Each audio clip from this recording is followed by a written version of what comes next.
Well, hello and welcome back to the channel. We are doing another trailside review of the $216 Decathlon Rockrider ST530S.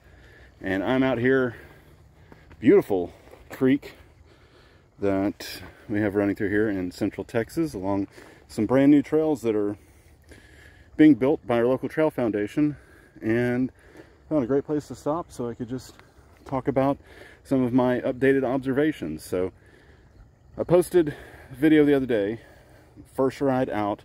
It's kind of rainy. I was on the stock tires and basically the stock bike, other than these $20 Amazon pedals, and then I had a set of ergon grips that were already in my parts bin I just threw on there.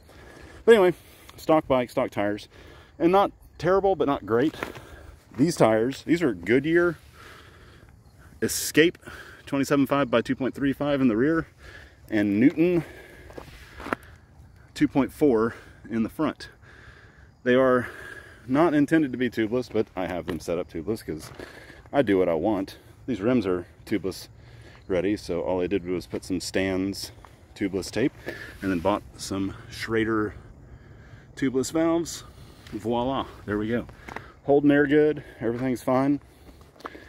And I paid $15 for those tires from somebody off Facebook, one of the mountain bike groups here locally. So a great way to upgrade your bike for cheap is find somebody who's getting rid of stuff that they took off of their bike basically when it was brand new, and they may even give it to you. But I got this set of tires and another set of tires for $15, so what a deal. And then the other thing, you may have seen the short that I uploaded, but I put a dropper post here and I drilled a hole into the frame down there, put a grommet, and I've got, of course, my remote lever over there on the left side of the handlebar.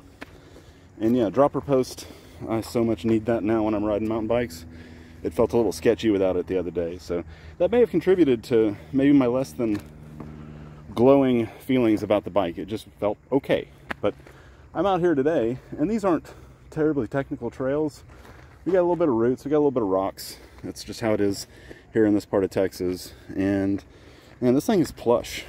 It is not probably the most efficient pedaling bike, but it's not bad either. I'm not really noticing now it sapping a lot of my energy. I thought it was before, but I think it was just because I wasn't riding as aggressively to charge up hills and things like that, since it was kind of slick out and I was on those original tires. But today I'm having a lot of fun. So rear shock, as I mentioned before, just makes a little bit of a clunking noise. It feels like it's coming from where the spring sits right down in there. So I think it's either that or it could be the piston every time it changes direction. It's just a little harsh. It's a cheap shock. I don't expect it to be super refined. I've been thinking about putting an inexpensive air shock on here. It's 190 millimeter eye to eye with a 50 millimeter stroke. So that's a common size to find. I just got to make sure it'll fit up inside the frame right here. It should, and you can always flip it around backwards. It doesn't really matter which way it's going. Shock doesn't care. It's just pressurized. There's no up or down whatever on it. Anyway, so thinking about doing that, but I don't know if I want to. It feels fine. And same goes for the fork. It's just a basic lockout coil fork, SR Suntour XCM 30. So it doesn't have real big stanchions. I'm sure it probably flexes a bit, but not really noticing it. But the big thing I'm noticing on this bike compared to my other mountain bikes is how much more nimble it is. That has to do with the wheel size. I ride 29ers. I've got one bike that's a mullet setup. My e-bike is a 27.5 in the rear with a 29 up front. And it feels very nimble for a 55-pound bike with that long of a wheelbase, thanks to the 27.5. But this being 27.5 front and rear, steering is quick. I said before, I think I wanted to go to a shorter stem to try and quicken the steering up. It didn't feel, again, as responsive, but I think it was just because I was riding more cautiously given the conditions the other day. This thing is, like I said, very nimble, feels very flickable. So I'm leaving it alone for now. I don't see the need to put a longer stem or a shorter stem on it. If I did, I would pair that with a little bit wider handlebar. These are like a 720 millimeter wide bar. I ride 770 and 780 on my other bikes, but I feel like 750, 740 is a good sweet spot. That felt good to me before.